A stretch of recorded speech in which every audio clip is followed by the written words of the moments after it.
Secretary General BanKi-Moon has called ELAM the most advanced medical school in the world.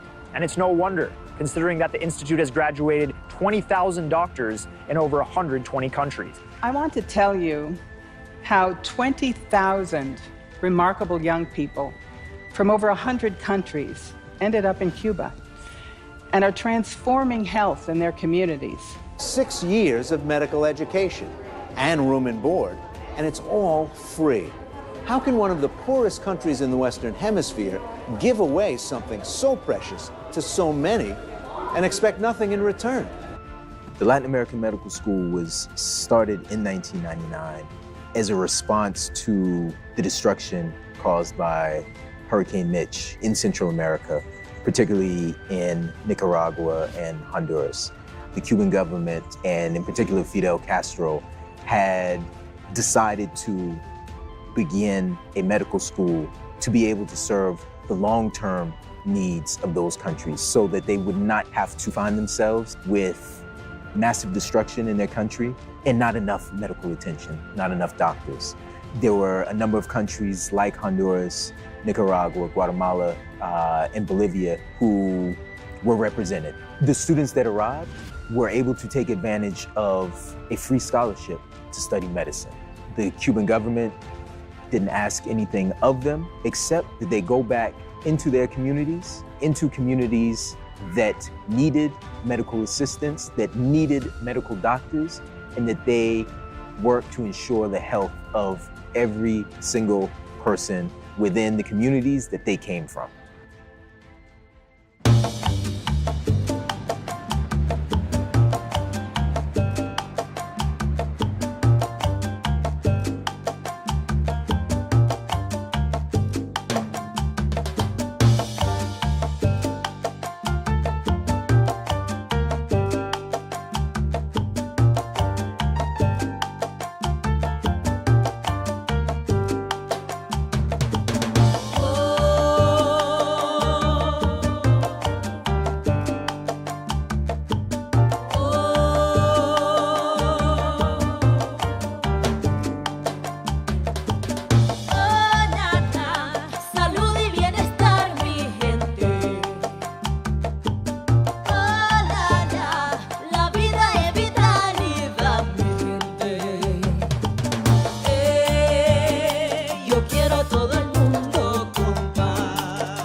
I came into medicine through somewhat of a different route than a lot of other students out here. My background is pretty much as an editor, film editor, and I have a lot of years experience in activism, community organizing. So I think that definitely the community aspect of things were at the forefront when I decided to switch careers. At the end of the day, my thing is always about community. It's about helping people.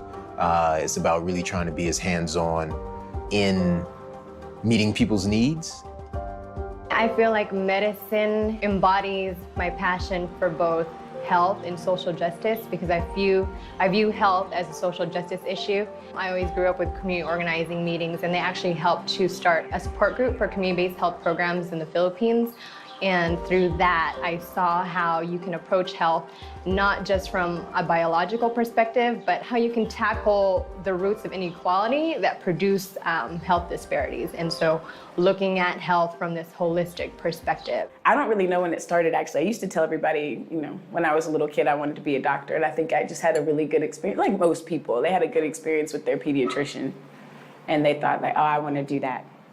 And so all through high school, I thought, I'm going to study medicine. And then in college, I actually started studying sciences, like hardcore, and I hated it. It was like painful. So I studied politics and international studies, Middle East, North Africa, studied abroad for a year. came back and was like, I'm gonna be in politics. When I was in Africa, I was a youth development volunteer. And so I was doing all these projects with young people in my town, like things that I saw, like the things that were in need, and everything I did was a public health project, everything.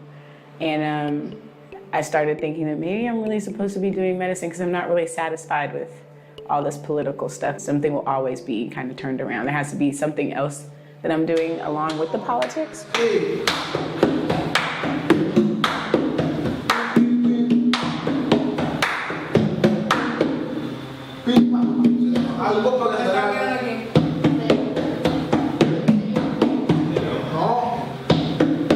Why did I decide to pursue medicine?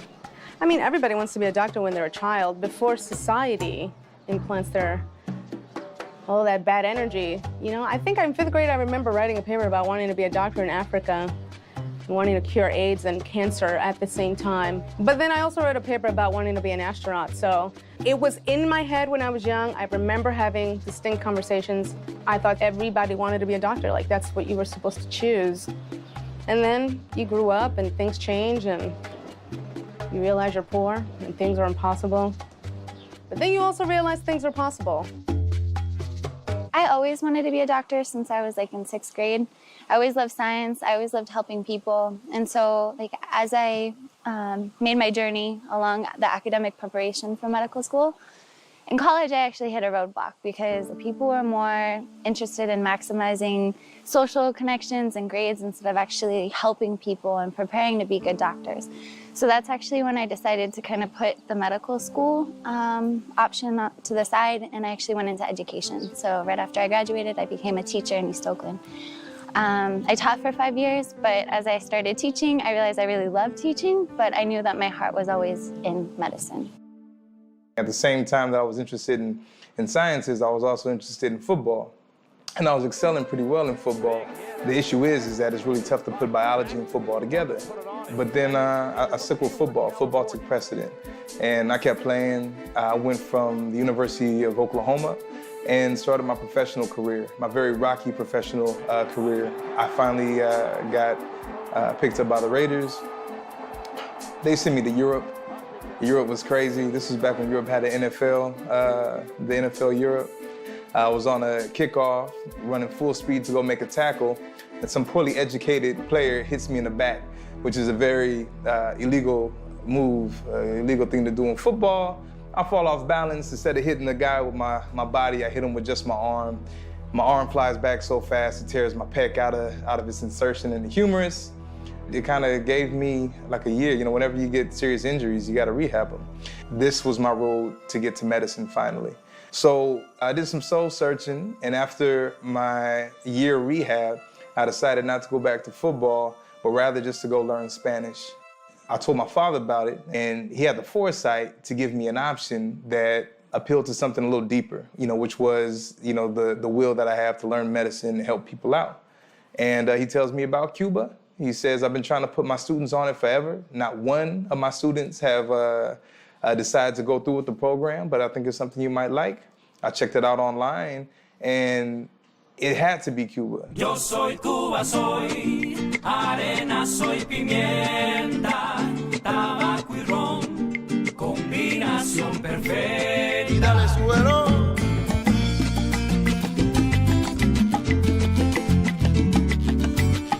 Mira, que si soy cubano, claro que sí.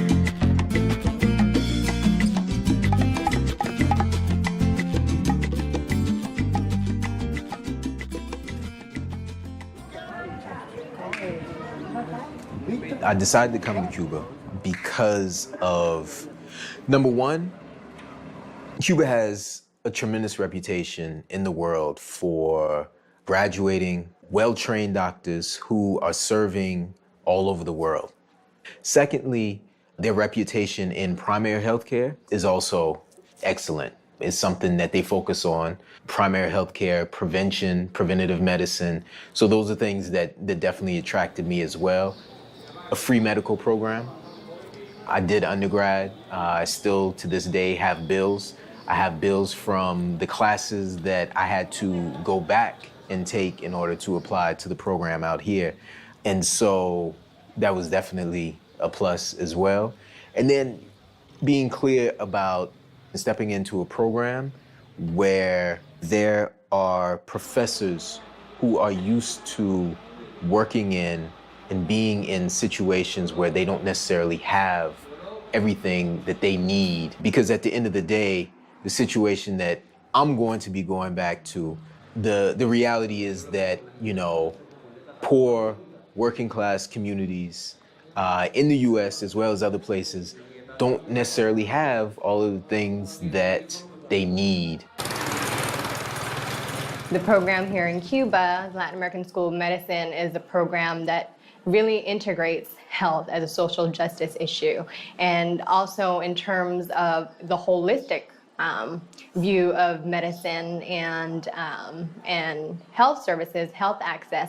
It's not looking at it on just an individual level, but there's a big emphasis on public health and community health. This is actually what I majored in undergrad, and I also worked in community health and public health before starting medical school. So I felt like it encompassed a lot of my values and ideals.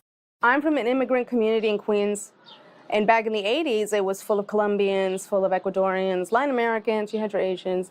Everybody was an undocumented worker, so nobody had health insurance. But there were always these doctors you could go to, and they were always Cuban, and I just always assumed that doctors meant Cubans, which is another story. But that's just where everybody went. All the doctors in the Queens community were Cuban, and they were the best because they didn't charge you, and they always gave you the free samples as your medicine. That's what my dad always would say to me. You've got to go to the Cubans. You've got to go to the Cubans. They were just always the doctors. As time progressed, you realize what reality is bringing to you, the debt, how impossible it is, and how many obstacles you have to jump. And then my sister just randomly told me, she was at the University of Albany and said, hey, so there's a free scholarship in Cuba. And we'd always said, we have to go to Cuba. We have to go to Cuba because we knew about the revolution, because we knew about the Cuban doctors who always helped everybody. They just never said no. And so she said, there's a scholarship, and it's actually, the head office is around the corner from your school, because I went to City College of New York in Harlem. And I was like, wow, this is crazy energy.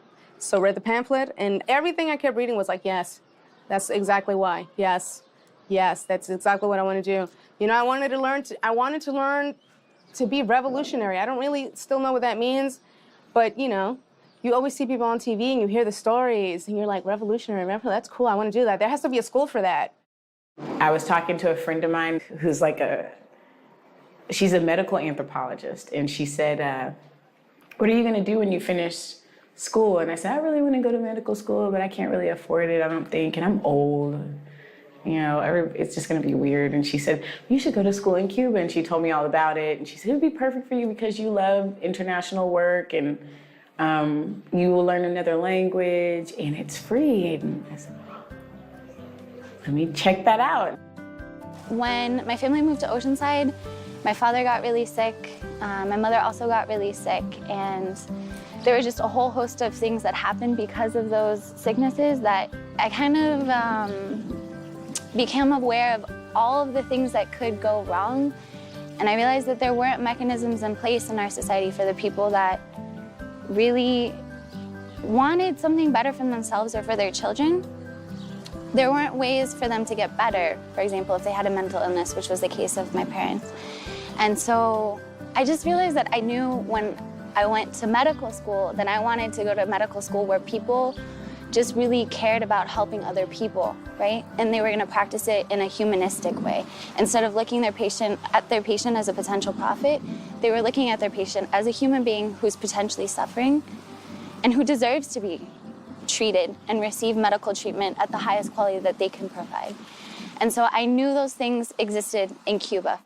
I had a full scholarship when I was at Harvard, and I had a great experience, received an incredible education, but when it was time for me to apply to medical school, I didn't want to repeat that experience again. So I did apply to medical schools in the US, but I also applied to this program. So when I was accepted into this program, it was a done deal for me. It was medicine, but it was medicine here, you know? for everything that Cuba stands for, that revolutionary backbone that they have that's allowed them to stand straight when all type of hell has rained down on them in all type of ways. It was that. They have a particular way of giving the services, the healthcare services to their people that cuts down on overall costs, but at the same time, you know, still has everyone getting checked out, you know, and that's appealing to me. I'm seeing that, you know, not only do their doctors help their people, but these are some of the most well-known doctors worldwide, doing all type of medical brigades internationally. These doctors are going to Haiti. These doctors are going to all type of African countries. Cuba loves Africa. These doctors are going to Afghanistan. I find out that, you know, Cuban doctors played a huge role in apartheid South Africa and bringing it down. You know, it's like all these little tidbits of history that I knew about, you know, when I had breaks from reading playbooks, all these little bits of history that I was learning about, now I'm seeing the role that Cuba has been playing in it. And it's crazy because none of this stuff is anything that you're gonna get from history books, anything that you're gonna get from our news. It was me learning medicine, but me learning medicine outside of the States, which has a system that has its pros and cons, but, you know, learning from a really revolutionary model and a universal model. So by the time I heard about the program, it was kind of it was a no-brainer.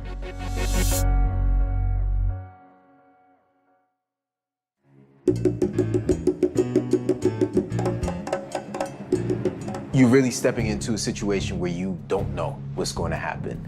The only thing you do know is that you're going to study medicine and that you are going to have to speak a language that you don't speak. What's it like? Is it totally free? But you have to do community service there. Do you get followed around for being American? If people want to know if Cuba's a police state, and then I show them pictures of all of us sitting at the Malecón or at the beach, or, you know, just interacting and sharing and having a totally normal experience. And it's surprising. My expectations for going to Cuba, I thought pretty much was going to be like a typical third world country. I thought that things would be really cheap. I thought that things would probably not work. Things wouldn't be like really efficient, that we wouldn't have access to air conditioning or running water. I mean, we possibly would have to sleep on the floor. That the books would be old. Initially, you know, a lot of people thought this is a third world country. You think of a third world country as, you know, just dirt roads, people on the streets with, you know, barely no clothes. There's no cars, there's no running water. But, you know, it's just the opposite here. They have all of that. From my experience, what I see is it's not a third world country because of the resources that they have and how they manage them. They don't have all the resources that the states have there, you know, or other countries or other developed countries have, but they do manage them well. And I'm still trying to figure that out. I'm not sure how they do it, but they do it well. And they have health care for everybody. They have education for everybody. They have housing for everyone, you know, food. They provide for the people here. I didn't know anything about Latin American culture. Like, I had spent a lot of time around friends of mine that were Mexican and Honduran, but I didn't really know anything about Latin American culture. Like, I thought that Cuba would be like, people would eat tortillas and they liked spicy food. I was dating this Haitian guy at the time, and I remember I was bringing all these spices, and he was like, "No, Shushu, you know they're gonna have spicy food there. Why bring all these things?" And I was just like, because, you know, I don't know what they have over there. And he was making me feel stupid. So I was like, yeah, you're right. I left it. Cubans don't like spicy food. So all my spicy stuff that I had from home, I had to leave. I wouldn't say I wasn't very educated about Cuba. You know, I say I was right on par with most Americans. Luckily, because I grew up in a family that, you know, seeks the truth. I wouldn't say that I had a lot of misconceptions, but my ideas were infantile. You know, my ideas were they're baby ideas about Cuba. They needed a whole lot more developing. I knew that Cuba had a revolution. I knew that Fidel Castro has a beard. You know, I know that Fidel Castro was the head of that revolution, you know, and I know that they was popular for rum and cigars, you know, real basic stuff. I think there was definitely the initial kind of fascination with Cuba beforehand because I didn't really know that much about it other than just kind of the culture that we see kind of on TV. And I was a dancer also, I was a hip hop dancer. And so finding out about Cuba, I always felt a connection. I know I wanted to be around folks that actually looked like me, but then spoke another language also. That was really exciting. But I didn't know much beyond that. I think what I first noticed about coming to Cuba was the heat, for sure. I mean, it seems to not be a big deal, but coming from San Francisco, where we got a nice temperate climate all the time, it was definitely the heat. And coming out of the airport, I also realized how different I felt everyone looked at first. And so the thing was that first shock of realizing that as much as I had traveled initially, that I really hadn't seen the world yet. And so it was a nice reminder from the beginning that this was going to be an experience like I hadn't had before. When you get to Cuba, the first thing that you do is, I mean, you feel Cuba. Actually, before you even get off the airplane, it's kind of crazy because, you know, the condensation is so tight. By the time they start cutting on the AC, it's almost like it condenses. I don't know what the heck's going on. It kind of looked like the stage back when Rick James would come out, the fog would, fill up the aisle. That's what the airplane aisle looked like, So they had some real different stuff. They gave me hard candies, which was something that I wasn't used to in the airplane.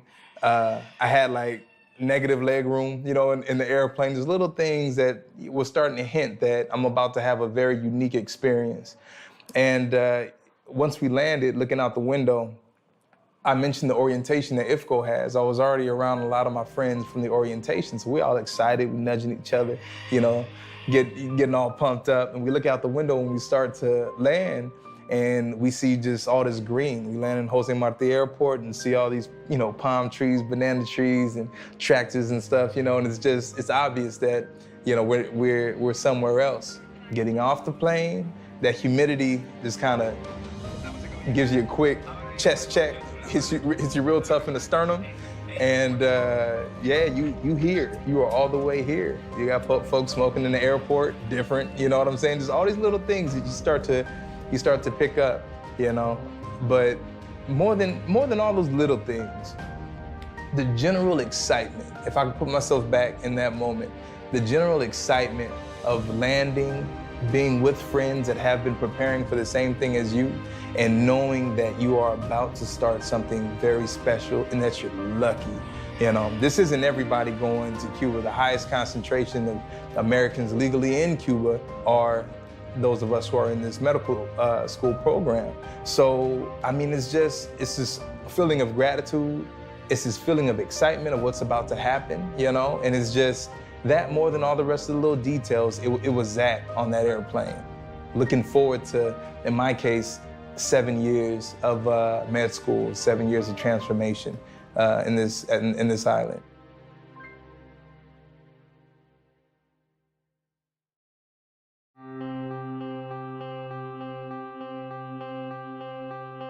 Pero te puedo decir que el sentido de la medicina en Cuba tiene un sentido profundamente humanista. Cuban medicine has a profound humanistic value. It is a humanistic principle that is provided by the doctor. There's no difference between treating a patient who has lots of money to one that doesn't. There are no differences between people who have more and people that don't have money. They are not different. Well, the healthcare system in Cuba is a unique system that gives access to all. It's governed by the public health department such that care is administered on different levels. The first level is the primary level of healthcare, which is one of the prevention levels. It is strengthened by a whole pyramid of professionals that are part of this model. We have the secondary level, and this level is there to take care of people who are sick. Therefore, people who are already sick fall into this second level.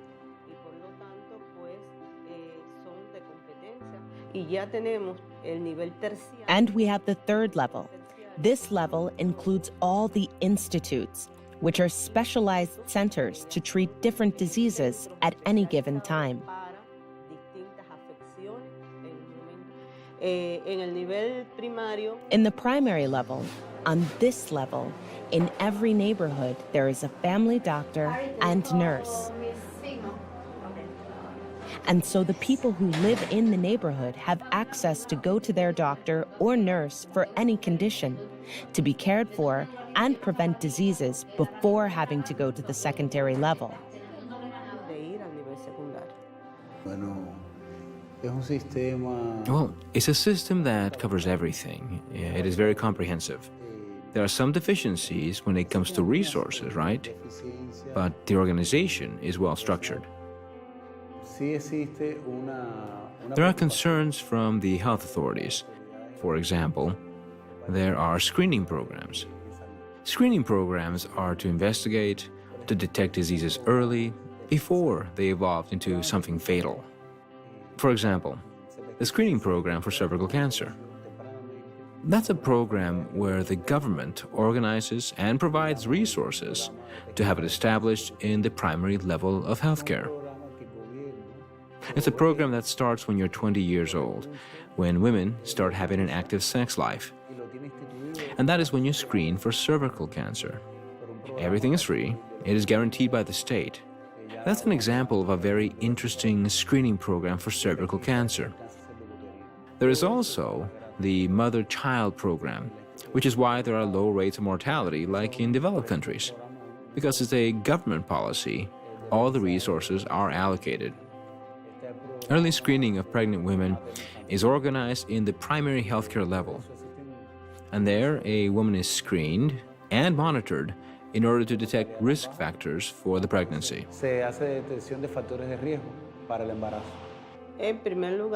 First off, one of the challenges is keeping our medical students at a high level of preparedness and professionalism.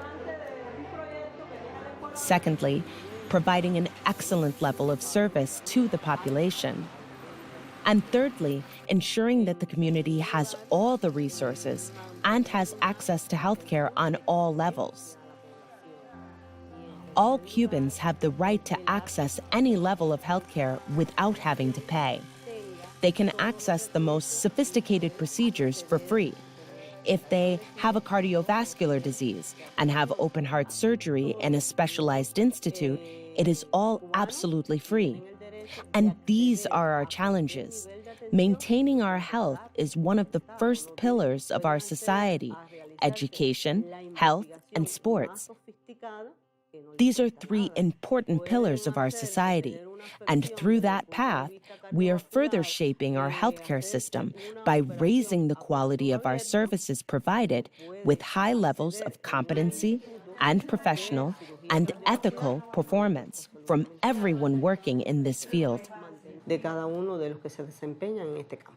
Beyond just the polyclinics, they have what's called consultorios.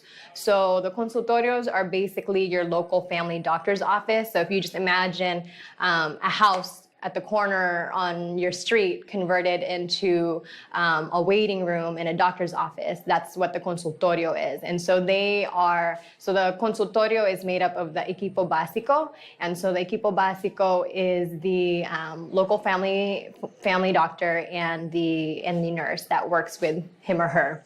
And so they attend to a certain amount of people in their área de salud, so that's their health area. And so they keep track of all the patients and all their charts. And aside from just seeing patients, they are also trained in epidemiological analysis because they keep track of, what are the prevalence and incidence of different diseases in the community. And based on what their percentages are, they have what's called análisis de salud and a plan de acción. So from their health analysis, they make an action plan to target what are the main health concerns, and not even just health concerns, but what are the neighborhood concerns?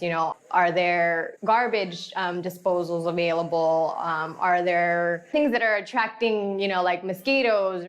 That's what I mean, like looking at health from a holistic perspective. Cuba is definitely an expert in doing that. And so what are all these different factors that contribute to health?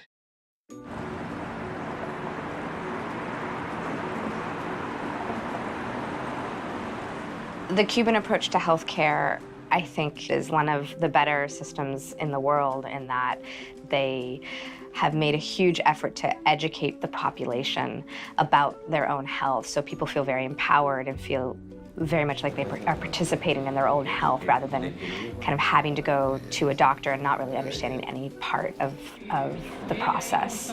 I think that Cuba has spent a lot of effort and a lot of money in preventative medicine, which is something that the American system doesn't focus on as much. And as a result, I think Cuba in general has a healthier population and is also more able to serve those who are actually sick. In addition, there's a little bit more resourcefulness and thought that goes into how they think about health, how they think about illness, how they diagnose problems. And so the cost is less as well, which I think is really important. It's one of the huge barriers facing us as a society in America right now.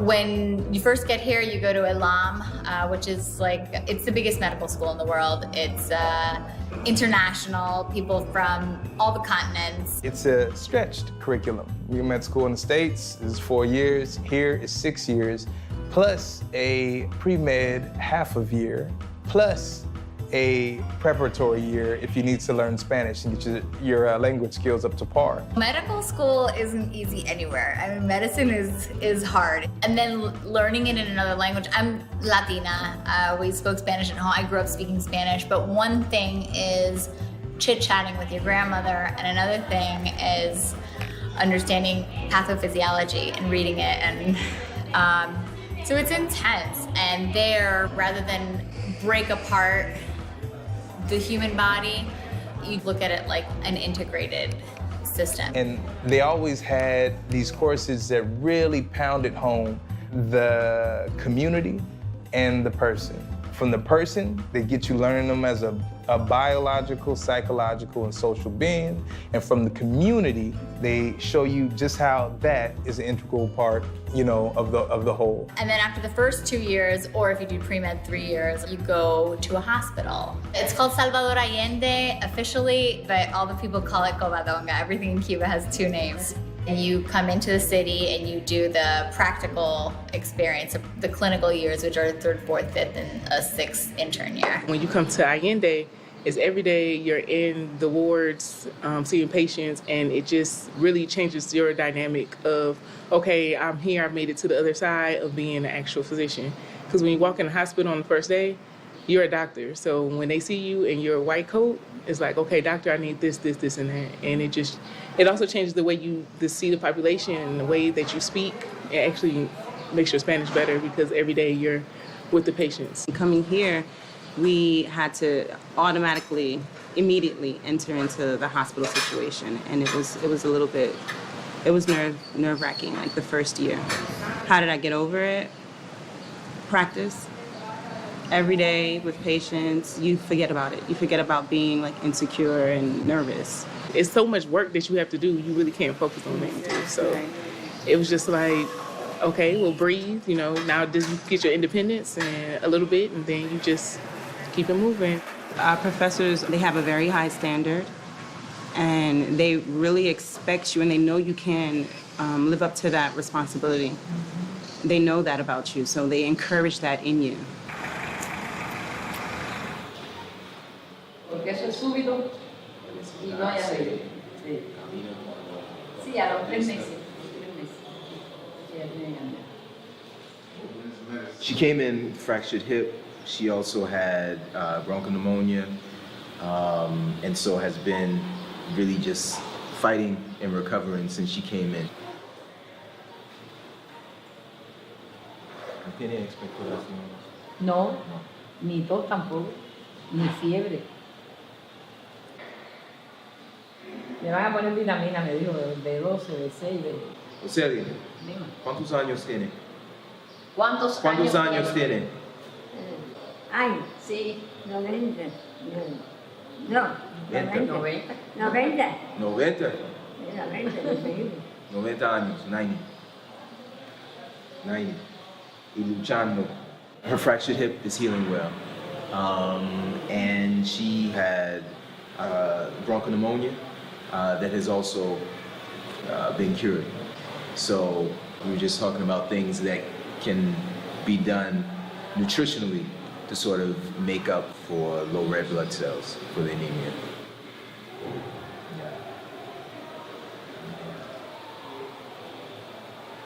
Gracias, José.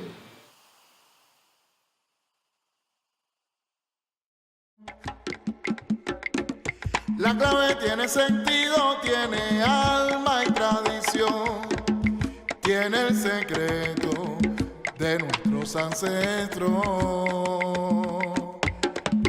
Abele, bele, bele, le, a la.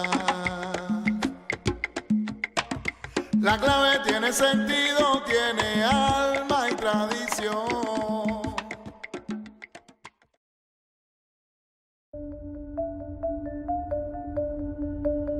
I think my experience in the program has truly been transformative. And it tends to kind of be something that sounds a little bit cliche, but I think until you really are in an experience like this, you don't quite understand what that means. I think that the biggest thing was definitely studying with people from all over the world, for sure, and learning Spanish and getting to actually be fluent in Spanish. It's like a whole other world kind of opened up to me. And now I can't imagine not speaking it. And if anything, I'd like to be able to speak even more languages. And also studying with all the other students from the States. These were obviously going to be people that I was going to be friends with for the rest of my life, for sure. I think in the beginning, it was definitely just the initial shell shock of being in a new place, kind of learning the culture, figuring out what the food was going to be like, and kind of the daily activities of just being in a new place. But I came 2 months early and really worked on my Spanish before starting class. So I feel like by the time school started, I was actually feeling really comfortable. And I remember the first day of actual class in school and hearing the professor start the lecture. And I remember looking around at everybody else and I was thinking, is this weird to anybody else? I'm like, she's speaking in Spanish the whole time. Like, everyone else is okay with this? I just really thought I was the only one who noticed it, and I obviously was because all my classmates spoke Spanish. And I gathered myself quickly, but it was fun, actually. It was fun to be on that beginning part of the journey and to be very aware of that part of the journey. No, para nada. Para nada. Buena, ¿cómo está? The experience as far as like the student relations aspect is, I imagine, really different here. There's a huge variety of students, international students, and then students from the States, like a wide cross-section of people from a bunch of different places, a bunch of different backgrounds, a bunch of different cultural identities, all kinds of identities, not even limiting it to culture. And there's a cooperative spirit that's fostered here. And so it's kind of like being on another planet, in a lot of ways, and we all have to figure out how to survive here. But then there's also just this, like I said, this spirit, a cooperative spirit where we're encouraged to share. For instance, you can be in a group with somebody, and if somebody's falling behind, or if somebody's, just not getting it, the question is posed to the rest of the group, like, why aren't you helping this person? And it's not like we're in direct competition with each other in the way that studies are geared in the States more. Like you have this rank and you're in direct competition with each other. It's like, why aren't you helping this person to figure it out? Because at the end of the day, we all need to heal somebody. That's a patient. That represents a patient who's going to receive inferior care if you don't help this person. So we're definitely encouraged to help each other out. I think the strongest part of the training here is the clinical experience, hands down. We are encouraged to talk to patients, to touch patients, to really explore what's going on. I think that here, there's really a lot of time to get to know clinical practice and to become very comfortable with it. And there are fourth-year students catching babies and suturing up after surgeries. So we really get in there. We get our hands dirty, bloody. I think it's going to be a huge benefit later on.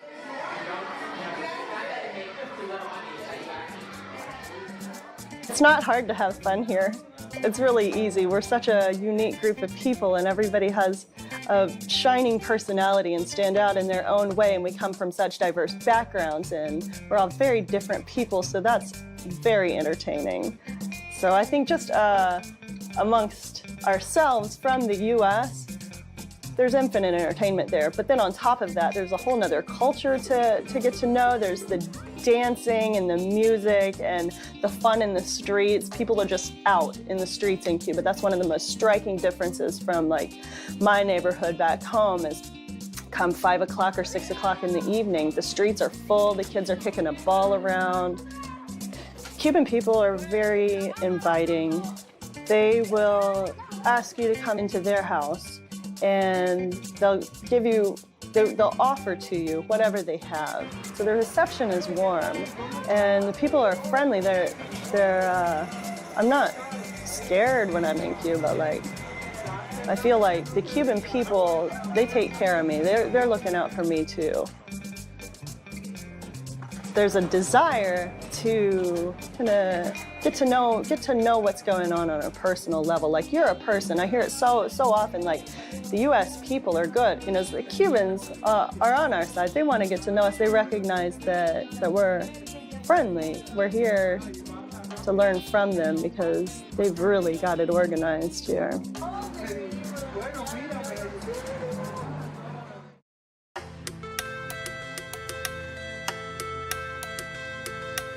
There's been a number of challenges that, that have come up in Cuba. First and foremost, language, having to learn Spanish, having to learn medicine in Spanish, and the level of confidence that I think comes with learning and mastering a language. And I'm very far from having mastered it, but you fight. That's the only thing you can do, right? You fight with it, you love it, you hate it, then you love it again, and you just keep going, and do what you have to do. If the words are not there, or if the words are there but you don't know what they mean, then you find another way of learning, right? And figuring it out. There's been times where, I'm just like, Spanish is just working my brain too much. I need to escape from Spanish for a moment. But this is in the middle of class, and you're being lectured in Spanish, and you can't go away. You have to continue. And that's not the last class of the day. You still have 2 more. And so, it's something that tries you on so many levels, but you're forced to stay in it. We put in this huge sacrifice to do this work because we see the benefit that we're going to have, we see the impact that we're going to have when we go back home, and we know who we're doing it for. Yet there's always that fear of having been gone for so long and also not living the day-to-day experiences and the really big experiences of what's happening in our country while we're here. I speak Spanish now. I'm not going to be able to share that with my family if I have kind of 2 groups of folks that I can be with, and I want to be able to include all the experiences here. But how do you really describe this to somebody who hasn't been here with you those whole 6 years? Well, it's not easy to be a foreigner every day, which was something that I was not mentally prepared for when I came here. It's an adjustment that I've had to make over the years. I wouldn't say that I'm entirely adjusted still, because I still wake up every day, and when I leave my front door, I'm a foreigner. Or if I ask a question to somebody on the street, the answer to the question is usually, where are you from? No matter what the question was, the answer is, where are you from? I think that for me, coming into the program a little bit older than a lot of the other students here, has been challenging. And so a lot of the students here would have been the students that I taught in high school. And so it's almost like, I'm in class with my own students. And normally I'd be able to say, all right, bye, see y'all tomorrow, and go back to my own life. You can't do that here. You're in class with them, and then you go back to the dorm with them. And it just continues. So the steps to get into residency, it's a lot of steps. They actually call it steps 1, 2, and 3. So we have to take our medical licensing boards, the same board exams that U.S. students that study at U.S. med schools. So anybody that wants to practice in the U.S. has to take these series of licensing exams. And so you can't apply to residency programs until you've passed all of those exams. It's also costly. So that's another challenge in terms of financial resources. It's always funny because the challenges that I feel like I've dealt with are also the things that make this program invaluable. But learning medicine in Spanish, not being able to express my personality, oftentimes not being able to even express my knowledge base because it's in Spanish, it can be really frustrating. And I came for that reason because I felt like those were the kind of challenges I would need when I became a doctor, the kind of doctor that I'd want to be. And then I think one of the other difficult things, the things that have been difficult for me is seeing how the United States blockade and the financial limitations that the country has, how that influences how Cuban citizens actually move on a day-to-day when it comes to necessity and survival, the kind of things that individuals will do in order to quote unquote survive. I see it where I'm from in certain communities where resources are limited, those kind of frustrations and the kind of manipulation that might happen as a result of that. Because it's not new to me, it's not necessarily something that I can't deal with, but it's frustrating to see because you know that it doesn't necessarily have to be that way. It can be a challenge at ELAM because, you're so far away from your family. You don't really know anybody. You're just learning the language. You're kind of isolated out there in Baracoa on this campus. And, it can kind of present a certain level of intimidation. And at that point, I was like, okay, I'm kind of doubting whether I actually want to stay here and pursue medicine. But so when Katrina happened, no water, no ice, no sea rashes, nothing for the last 4 days. Dead people around the walls of the convention center, laying in the middle of the street. Babies, 2 babies, dehydrated and died. I just tell you, I couldn't take it. The government said, you go here and you'll get help, or you go in that Superdome and you'll get help, and they didn't get help. They got locked in there, and they watched people starving, and they watched elderly people not get any medicine. And I saw how quickly the Cubans organized this brigade of disaster medicine trained healthcare professionals and doctors. They mobilized 1,600 doctors, and they were all at the ELAM campus in Baracoa, the day after Katrina happened. So, I'm hearing all of these stories of how bad the flooding was, how many people were dying, and, just all of these things that were deeply affecting me, and that, there was nobody there, to really help that situation in a way that I saw, the Cubans mobilize so quickly. I mean, they had planes at the school. They had all of these doctors there with their bags packed.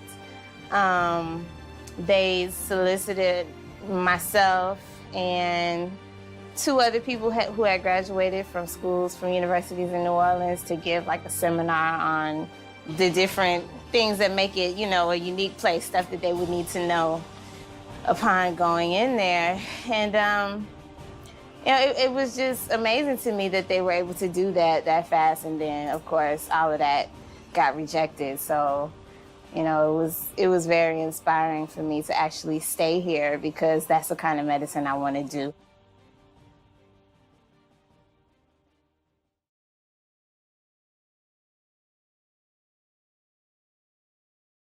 So I think probably one of the biggest barriers to entry into medical school is cost.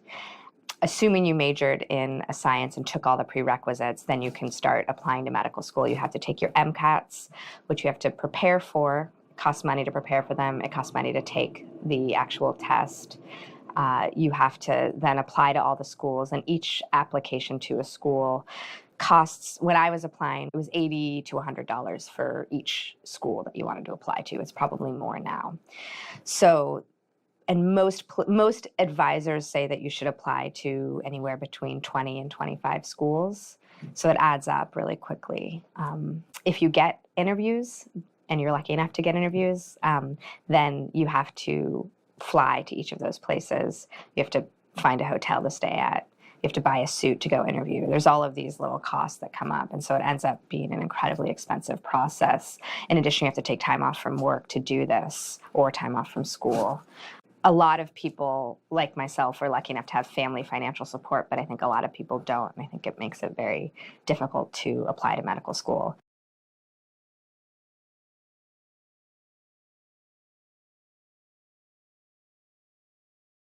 Having the ability to have a debt-free life after graduation within medicine is very liberating on a number of scales. For one, I can actually choose kind of where I want to go and do what I want to do, and actually focus in on working exactly where I want to work as an underserved community.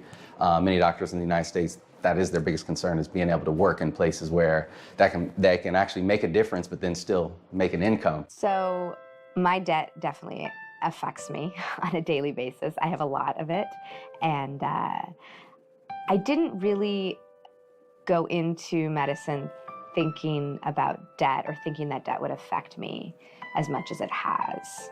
I went into medicine because I wanted to work for underserved populations, but I get paid a lot less than my colleagues who work with patients who have private insurance. And it's a commitment that I've made, and it's something that I want to continue to do, but it gets hard, and I think paying back loans and paying back debt is something that weighs more and more heavily on me as I get older and closer to having a family.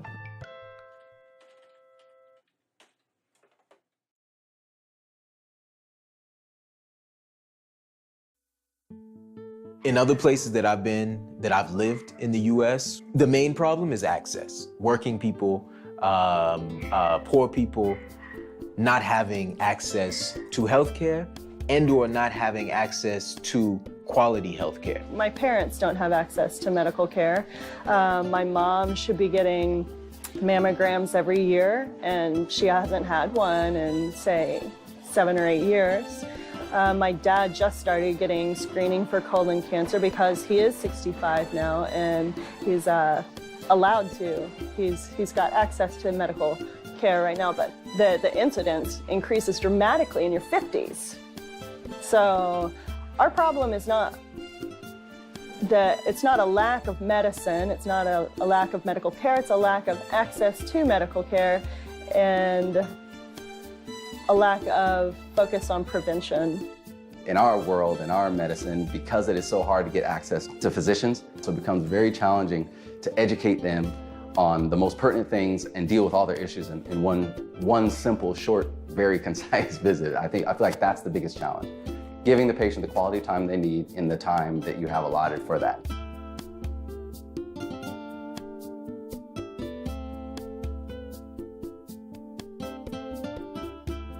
I like to think of the Affordable Care Act as both the good and the bad. And I think when you look at the overall system, the Affordable Care Act got us somewhere in that more people are insured, which is great.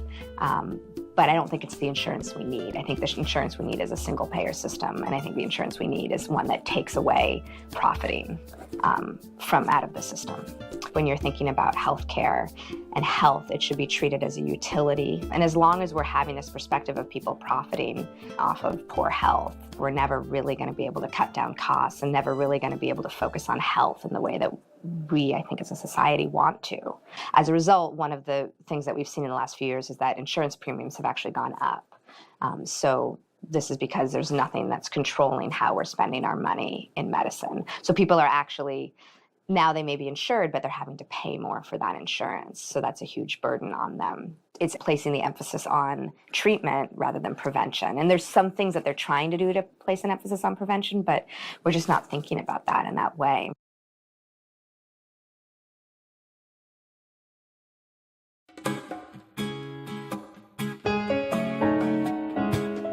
So the only thing the help that I received in Cuba was just getting one of my wisdom teeth taken out right before, the day before a test. I thought I was just going to go for a checkup on it, and she said, "Would you like to get your tooth taken out?" And I said, "Sure." I had actually put it off when I was at home because it was so expensive to be able to get it done. I don't actually have health insurance at home, and so getting a tooth pulled is like, pulling an arm and a leg, it's a serious investment.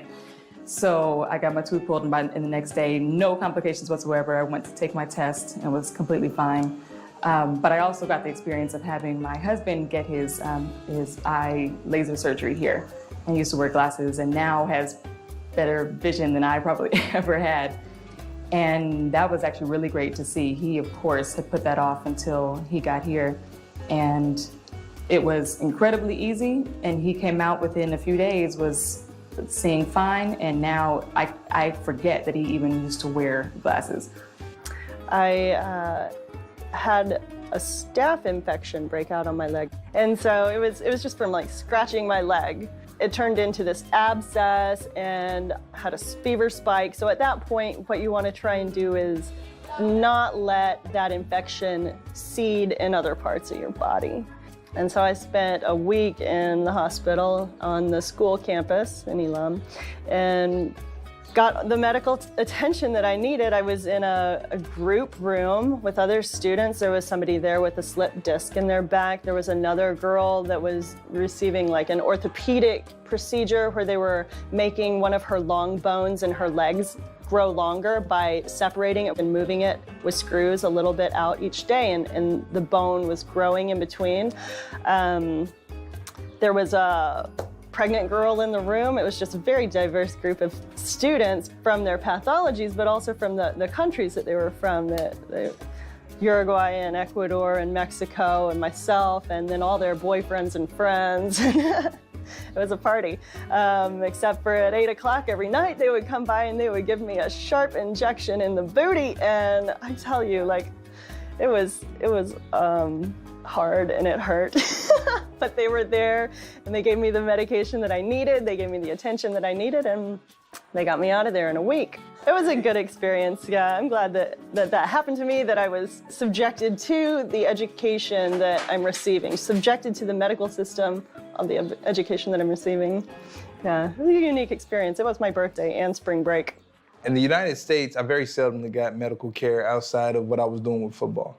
And football gave me a misconception on how people receive their health care.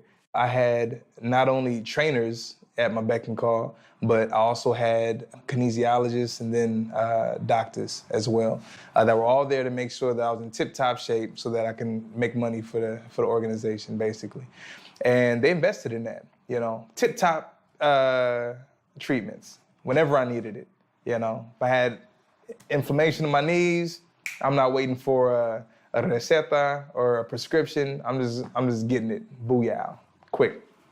If I had a surgery, you know, when I tore my pec, in no time, they flew me from Germany all the way to Birmingham, Alabama, had me operated on in no time, you know, by a top surgeon. A very distorted view of what United States healthcare is, and you figure that out when you get off the team. Because in needing to fulfill the requirements, the application requirements to get to this school, I had to go in, just get some real basic tests done. But having left the team, I didn't have health insurance. So now I find myself in this trap, trying to call in favors from friends, friendly doctors. Hey, can you see me here? Can you see me there? Just the difficulty to try to get some basic lab exams done. So now I'm in Cuba, right? Cuba, I have experienced the necessity, you know, to have the healthcare services a couple of times. As far as going to the pharmacy, I have had really, really good experiences with that. Folks, when they have the drugs that you need, they're there for you. You know, it's real quick. However, when it comes to you needing specialized healthcare treatment or procedures done, that can be tricky. And why is it tricky? It's tricky because Cuba's situation right now with resources is tricky, but it affects everywhere from, you know, the top of the healthcare pyramid all the way down to everybody needing to get different services. You know, I had a wart that grew on my arm that was just real persistent, and I needed somebody with this like little electrical like laser to burn it off. And that process took me about 3 months. because maybe there wasn't electricity one day, or maybe the equipment that they had was so old it wasn't working that day. And it was just that back and forth nature of that experience that it weighed on me. And it let me understand a little bit deeper into the Cuban person's experience, all that goes into needing to get your healthcare services. Doors are open. Doors will always be open. But that doesn't mean that the shelves are going to be filled or even the lights are going to be on until we get to a place where we don't find it necessary to penalize Cuba for their want to do things perhaps a little different than the way that we do them in the United States. And what's up with Cuba? We're still behind this. Why?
Talking about the political history of US-Cuba relations is a complicated thing because there's a lot that happens and a lot of different factors that intervene to affect what's been a really intractable situation for the last more than 50 years. When the Cuban Revolution happened in 1959, the Cubans see that as part of the longer trajectory of theirs toward independence and sovereignty of their island. And that's something that the United States government has always resisted. Back in the day of what we call the Spanish-American War, but here it's called the Cuban Spanish-American War. That had partly to do with the control of Cuban territory. Later, there were occupations, there were financial business interests that took over here in Cuba. There was something called the Platt Amendment that the US government pressured the Cuban government to have an amendment in its own constitution that the US government could intervene in Cuba's affairs at any time. So when the revolution happened in 1959 and Cuba was saying we want to be even more independent than we've been and we don't want a puppet government from the United States, the US resisted that and set in place some trade sanctions against Cuba. Cuba, according to what it has said, maintained the interest in staying open to relating to any country in the world. But with the US trade sanctions and the economic situation in the US and with the Cold War and the polarization of the political situation around the world, Cuba turned its economic attention toward the Soviet bloc and did most of its trade there. So that the freezing of relations with the US didn't affect Cuba too much until the early 1990s, when the Soviet bloc disappeared. And when that happened, Cuba lost a whole bunch of its trade overnight. Cuba had been very prosperous then, living in a subsidized economy where folk had access to free education, free healthcare, free monthly food supplies, transportation, everything was subsidized for the people. And although incomes were low, people lived very, very comfortably. And the government could do that because of the benefit of the trade relations with the Soviet Union. The Cubans were buying oil for low prices and they were selling sugar and tobacco for high prices. And with that, they could import most of their food and they were very comfortable. When the Soviet bloc disappeared, several politicians in the US put forward a new bill in the Congress that made the trade restrictions even tighter.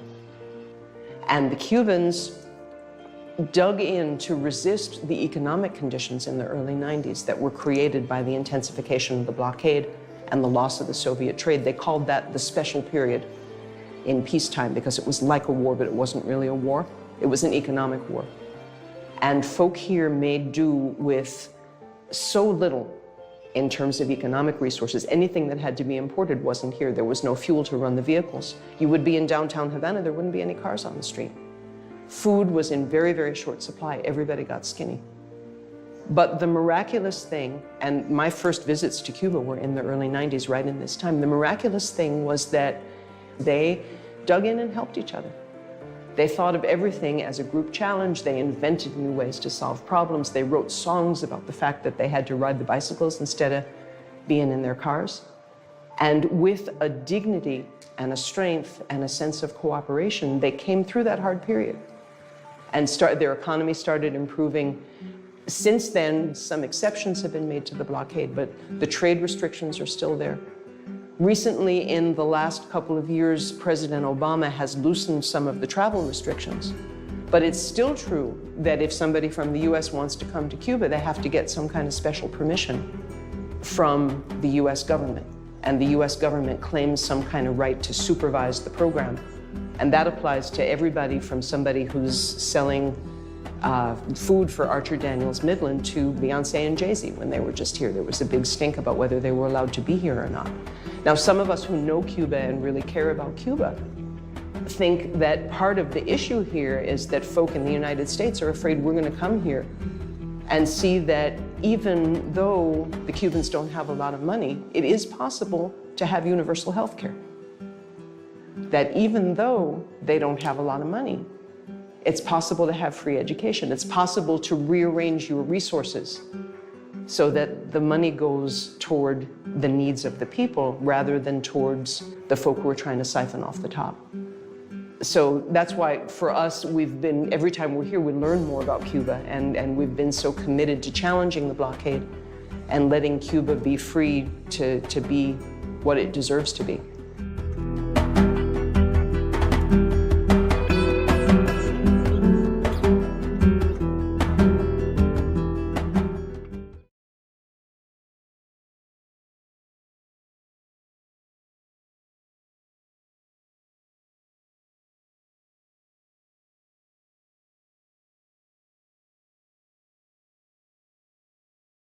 When I first decided that I wanted to study medicine, when I first told myself and felt confident enough to even say to myself, I want to be a doctor and I can go through medical school, I pretty much went online and looked up information, and IFCO's website popped up. And so I read some stuff and went and called. And from that point on, that sort of started a continual and constant communication with IFCO about the program and everything else that was involved in the process. IFCO handled the whole application process for me.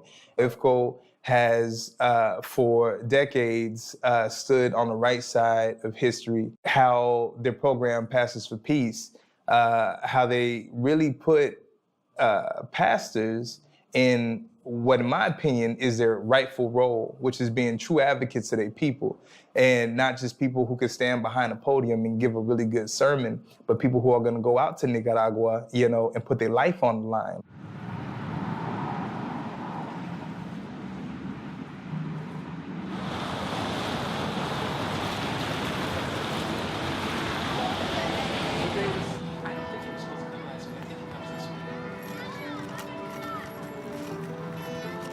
So IFCO was founded in 1967 by progressive church and community activists who wanted to provide support for people as they were fighting on a variety of different kind of social justice campaigns. It was founded by my father, the late Reverend Lucius Walker, who was a Baptist pastor, community organizer, who was really interested in merging the two, his ministry and his commitment to social activism through his community organizing work. And it's really been an organization that at its most basic level has been about supporting people as they are struggling to make change in their community, on their community levels. And that's been a project that has taken IFCO from the streets of various parts of the United States and then internationally. The scholarship program that Cuba has generously provided for not only people in the United States, but people across the globe continues to be a gift that we like to say that keeps on giving. We at IFCO were fortunate to have been in place when the offer was initially made. There was a delegation of members of the Congressional Black Caucus that were visiting Cuba, and there was a congressman from Mississippi, Benny Thompson, who was really talking about the health disparities in Mississippi and the lack of doctors that exists there. And it was then President Fidel Castro who opened and provided this initial opportunity for people from Mississippi to come and to study at the Latin America School of Medicine. From there, the offer expanded to, of course, be what it is today, one in which people from across the United States can take advantage of this wonderful 6 to 7 year scholarship program in which they come to Cuba, train to become community doctors, to become revolutionary doctors, to become physicians that will return to the United States and provide much needed health care. And we have been blessed to be the entity, we IFCO, the entity to help facilitate the recruitment of these young people. We are now putting together efforts to work with them as they return to determine ways that we can be supportive when they get back to the United States. My father wore many different hats. He was a teacher, a social worker, ordained Baptist minister, a community activist, really committed to working to provide social justice. Those aspects of his personality, I think, led to the creation of a project that we refer to as Pastors for Peace. And Pastors for Peace was born actually on a river in Nicaragua in the 1980s. We were taking a delegation of people from the United States to Nicaragua to help understand the reality of the situation in Nicaragua. This was at a time when Ronald Reagan was in the White House. He was lifting up support for the Contras, people who had been victimizing the Nicaraguan people for decades. And we were taking people to the region to really explore and understand and witness themselves the reality on the ground there. And it was during a study delegation in Nicaragua in 1988 on a regularly scheduled passenger ferry that was attacked by the Nicaraguan Contras. It was along the Rio Escondido that this attack began. In the water, this boat began to violently shake from side to side. In the end, there were 2 people who were killed and people who were wounded. And one of the wounded was my father. He was taken to the hospital and while there, prayed for a response. He wondered, how do we initiate a response to an act of terror that's been paid for by your own tax dollars? And literally in the morning, he announced the formation of Pastors for Peace. And he declared that Pastors for Peace would be a project through which there would be a people's foreign policy, a project that would allow us to travel through various parts of the United States, collecting humanitarian aid and educating people about the reality in Nicaragua, and making our way back to Nicaragua with this aid and as an act of love and solidarity. And so the Contra attack took place in August of 1988, and the first caravan arrived in Nicaragua on Christmas Eve of 1988. It was a caravan of vehicles, computers and medical supplies, school supplies, Bibles, bicycles. It was a ragtag group of folk who just said, not in our name. We're not going to allow the government at that time to impose a policy of pain and suffering against our neighbors in Nicaragua. And every year after that, IFCO would return with a caravan of humanitarian aid.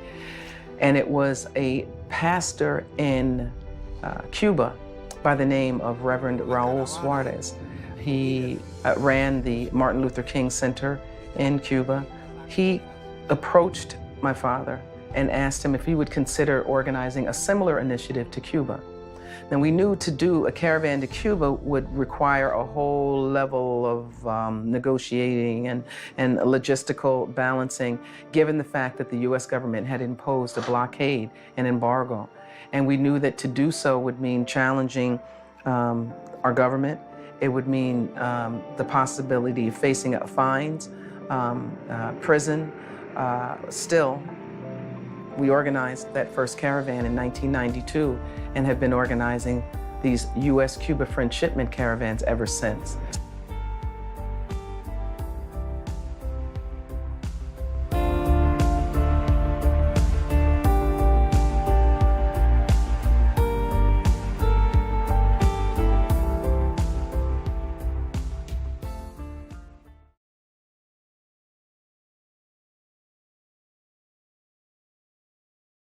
Good evening. We have a developing story, a breaking news story tonight. A major earthquake has hit Haiti to the south and east of the U.S. and Cuba, magnitude 7.0, making it the largest quake ever recorded in this region. We had just graduated a few years prior.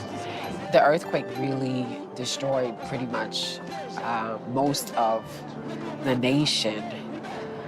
I remember watching a program and they were saying, well, you're sending all this stuff, but who's gonna actually administer this? Where's the doctors? Where's the this?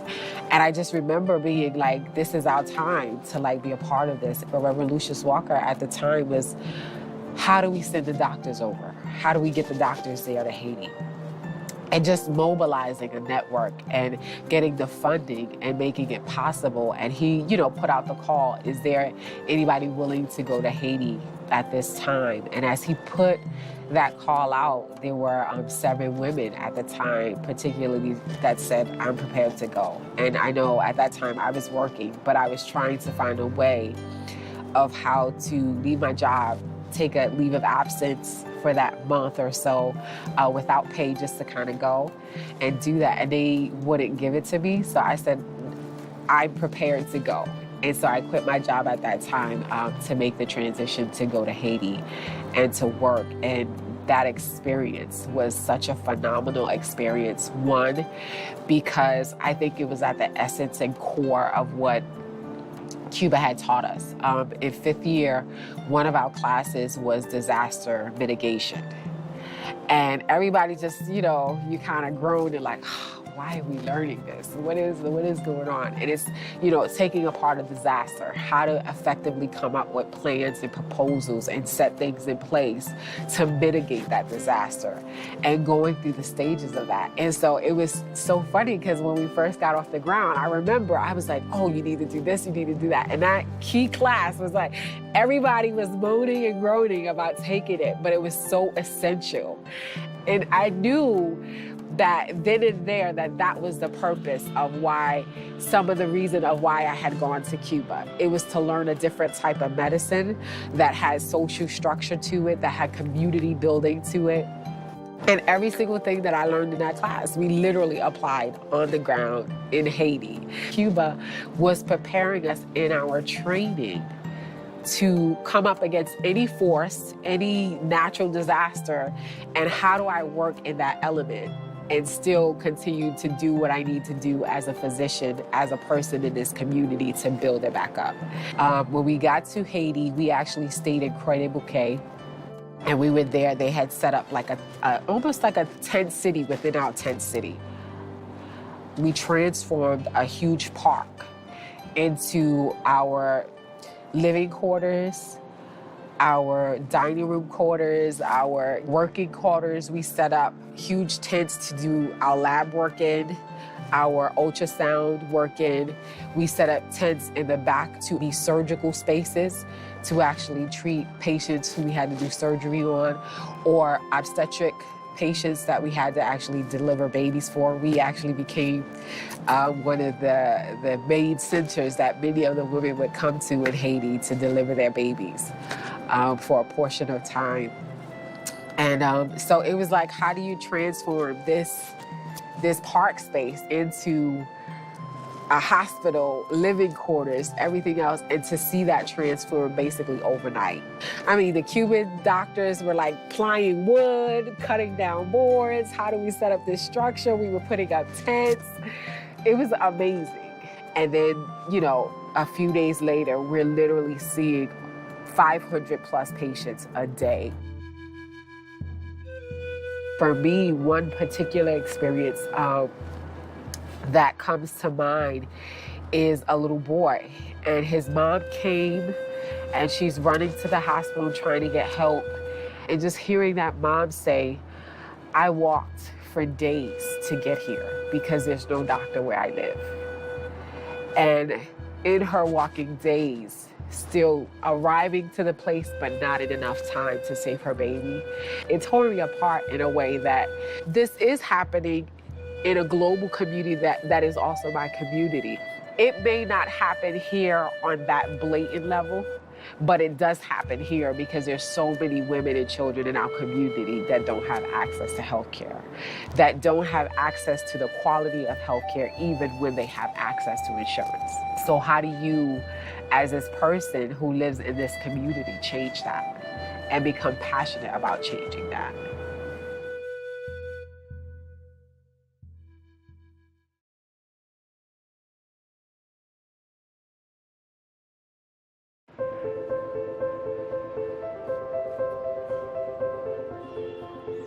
The experience of actually getting into residency is really exciting. It's neat to apply everything that I've been learning in Cuba and actually be able to get into the American system and see patients. It's medicine. What we learned in Cuba, it's medicine when I'm practicing here in the US.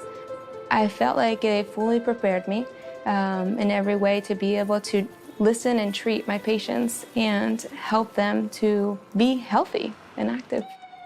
So I'm a second-year resident here at Woodhull Medical and Mental Health Center in Bed-Stuy, Brooklyn. We're a public hospital that serves 3 communities, really. We sit in the center of Bedford-Stuyvesant, Brooklyn, Bushwick, and Williamsburg. We're a hospital that 40% of the patients that we see are uninsured. We take care of the disproportionate share of the uninsured in this community, just to give you a sense. So we take care of the most needy in New York City. The community needs a lot of healing from different aspects. You know, medically, it needs to be healed, just dealing with the different comorbidities that the patients face.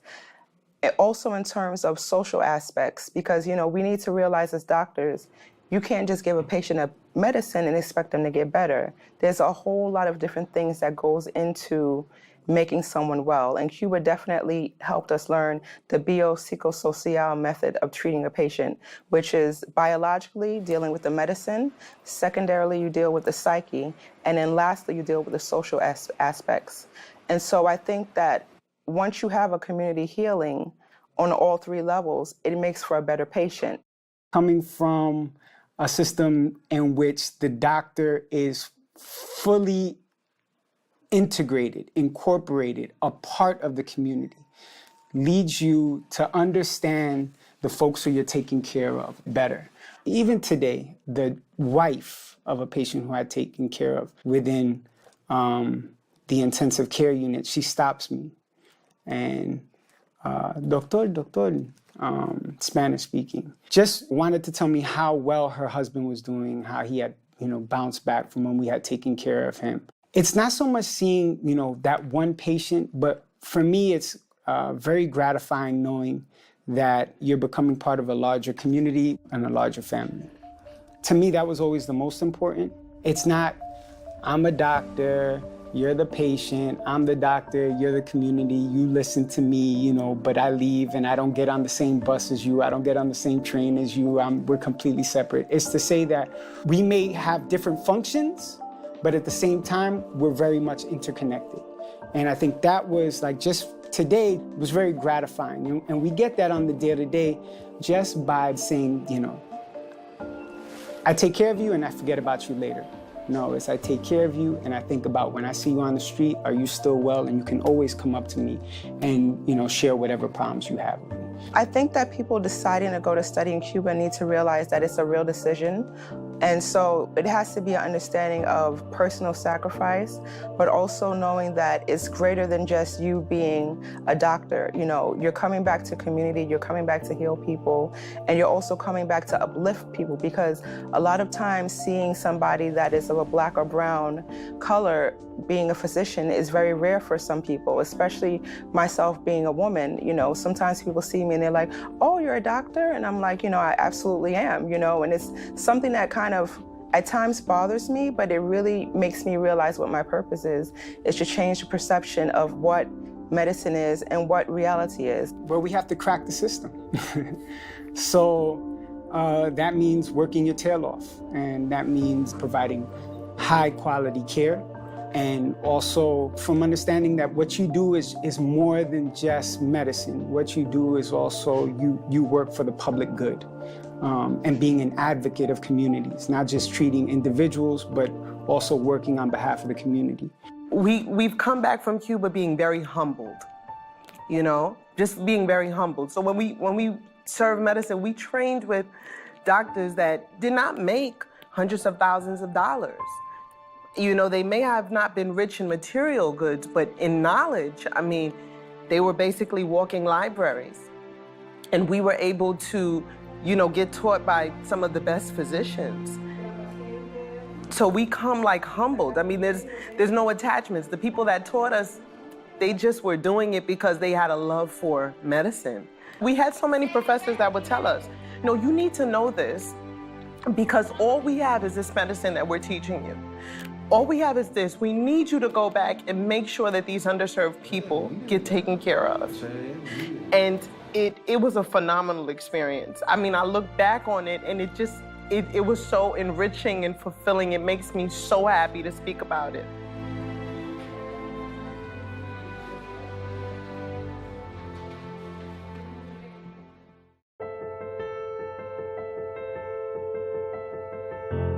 Public health, I feel like, is largely about education and communication. And Cubans have just done a wonderful job with that in almost every single way. The polyclinic system, where everybody has their family doctor and it's close by, and that person has like evaluated the health risks. They do this thing called dispensarización. They know everybody in the neighborhood and what is their level of health. If this person already has a disease, if this person has a propensity to get a disease, and it helps keep medical costs down, and it helps prevent diseases that are life-threatening. And so that's why Cubans have similar health outcomes to us, even though they have no money. It's just ridiculous how good it is. For me, being out here, learning medicine it's been a tremendous experience. It's definitely been a challenge because it teaches you strength. It teaches you to fight because you have to. We are working and serving other people who need our help, so you have to fight. You learn to be adaptive. You learn to be creative. You learn to be prepared for anything. I like that at anytime they begin a question is, if you were in the mountains, what would you do? Whether you're talking about gangrene, gout, hypertension, whether it's treatment, diagnosis, or overall process, if you were in the mountains. So I'm ready for a lot of things, and that's what I find so interesting. It is so dynamic. Like, you have to learn that medicine to understand everything, and so you don't need those very large machines, those expensive machines. We have them, and sometimes we use them, and sometimes they're broken, and sometimes they're working. What I find interesting is that sometimes doctors can just roll in, look at you just real quick, you know, and already have something going on. Well, his hue is a little off. That's mind-boggling. You didn't have to go take his blood test. Oh, you're right, his bilirubin is really high. What's going on? Because if you're in the mountains, I can't give you a blood test, but I can look at the hue of your skin. So for me, the value of an ELAM degree is multifaceted. As a doctor, you have to have this whole cosmopolitan, global perspective on life. And you living with a bunch of different people from all over the world is just, you can't put a price on that. There's no money that you can even amount to that. So having walked away with that, number one. Number two, like, just the value of, yeah, you're walking away without any debt, and that's very nice. And being able to do the thing that you really, really want to do at any given moment. The other thing is, in the United States, you have to kind of walk through layers. So, you know, you get exposed to one thing and then you watch one, do one, teach one type of deal. It's kind of what happens here. There, it's kind of like, you put some gloves on, you're going to be doing, you're going to teach you while you're doing there. And you're being observed while you're doing those things. So they're teaching you how to do things right and on the fly. There's times where I was, we do these long guardias, whatever, the night shift, and you're dealing with a surgeon, the head surgeon of the whole place. And his wife brings in a sandwich, and there's 5 of us in the room, 4 med students and the head doc, and he divides up his sandwich for the night that his wife brought. And we're all hungry, but he shares. And this is the head surgeon of the hospital, right? And so you definitely learn that, like, teamwork, sharing, and that we're all in this together is so important. And that's how that program really inspired me most of all, was figuring out a way. There's always some type of contribution that you can make. Whatever resources you have, you can always contribute.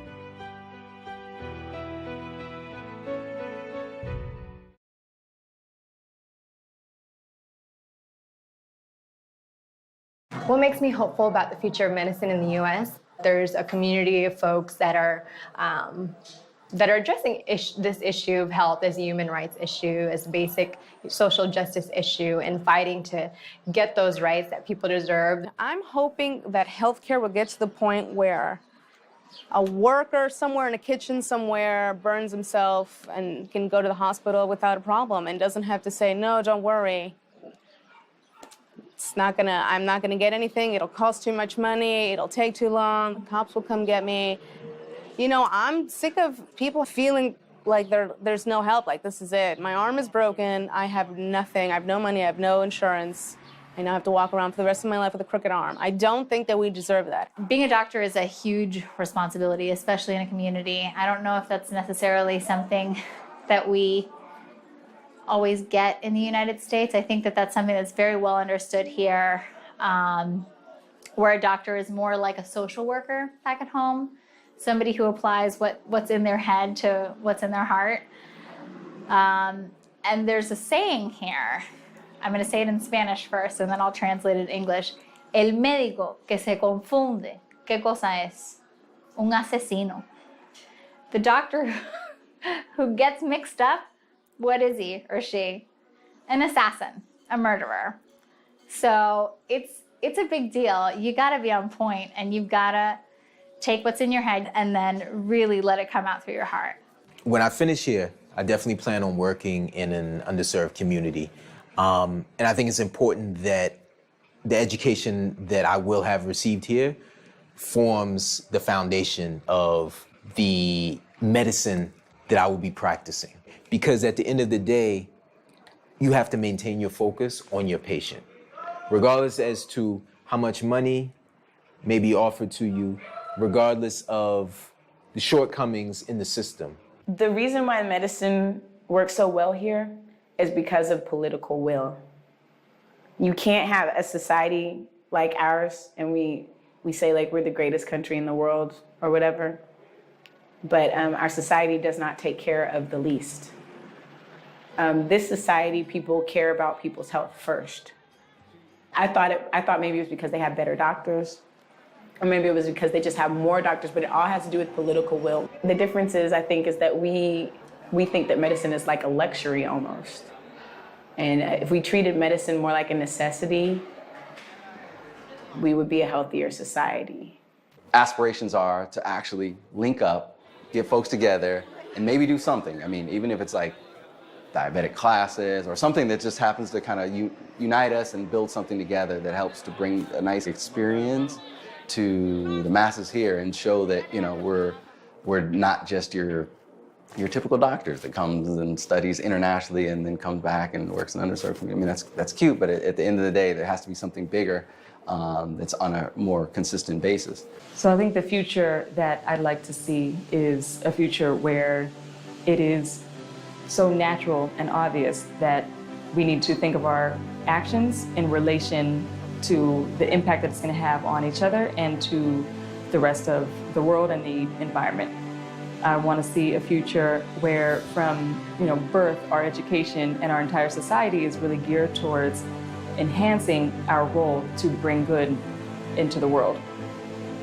And I think overall, after being here, I really want to see a future where these kinds of things that we're talking about here are as natural to connect to health as the individual work of the physicians that we expect to see now. This should be the role of absolutely everyone in the society. Our health has never and will never be just biological sciences. And I want to be able to talk about this freely when I go back home, just as I can talk about it freely while I'm in Cuba, and not have it be separated as if politics is on this side and life is on the other and health is somewhere else. It's always been related, and I want to see that reflected in the work that we all do in the future.